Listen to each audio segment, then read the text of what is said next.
Hey guys, so yes, this weekend, I'll be taking out time to make like 4 videos or thereabouts, addressing this David Hundeyin's guy and his propaganda against Sowore. I want to address it properly, so I'll need to break it down into like 4 episodes. So this is the first episode.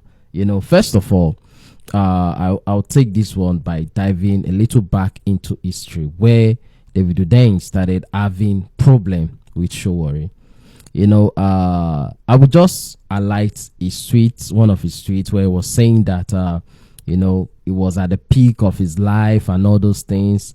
He was 25 and they came and stole it away from him, and it was subtly like thanking Sowore and all those things, just like in a shady kind of way.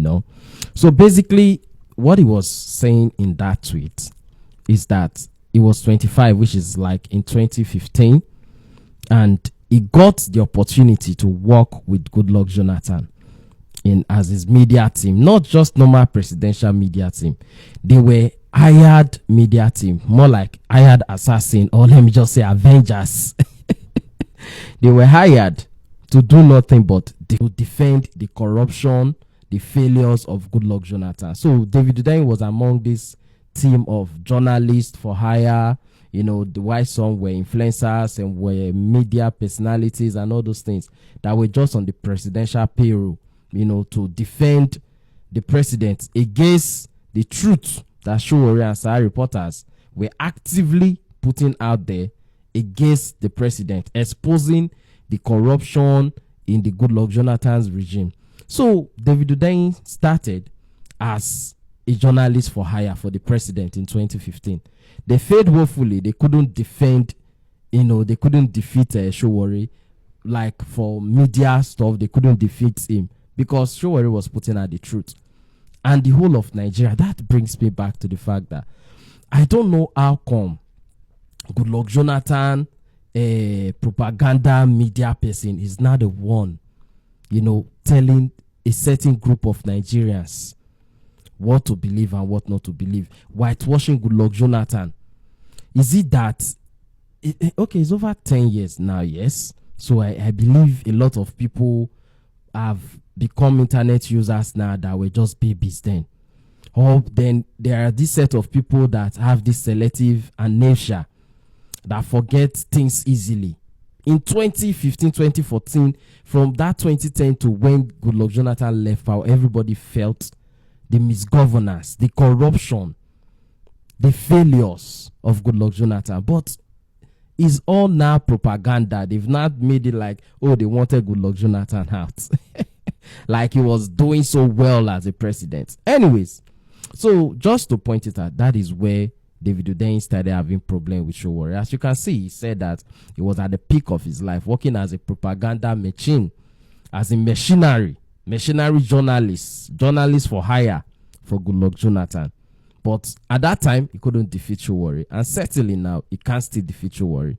You understand? So that's where the problem, the genesis of the problem comes from. And if you are following David Hundeyin, or you at least you see his tweet, you see how big he is about whitewashing Goodluck Jonathan. In fact, he made a tweet at one particular time where he was saying that if he wants to test the knowledge or something of Nigerians, he asks them what they think about Goodluck Jonathan's regime. And if they say Goodluck Jonathan was a failure, he just knows that they don't know anything. You understand? So this is how dedicated he still is to Goodluck Jonathan. So that's where the whole problem started from, because Sowore exposed a failed politician. And, when they are saying, oh, because of those exposure that APC took advantage of it, so Sowore is working for APC, they are forgetting that it's the same Sowore that still fought for Goodluck Jonathan to become president. It was Sowore that fought when every other media, every other journalist were running away from the case. It was Sowore that exposed the death of Yaradua and the plot of the Northern Cabals to keep it hidden, so that Goodluck Jonathan and the German would not become president.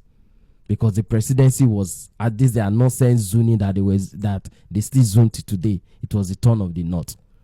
And they knew that the death of Yaradua will make it go to the SAT, which is the vice president. And that's what happened. But Goodluck Jonathan failed. He failed the country. So basically, that's where this problem with David Hundeyin's problem with Sowore started from, because he felt like it was at the top of the world, working for a failed president, defending failure, defending corruption, just as he's still doing today, defending the likes of Peter Obi and anybody associated with him, the likes of Obasanjo and all those things. So basically, that's where the problem started from. You can see the guy right from time is a jobber, is an hustler. You understand? Because he's only an hustler at that time when if every common man, if not be say Nigerians, they get short-term memory, they get amnesia. Every common man know the failure of Goodluck Jonathan at that time.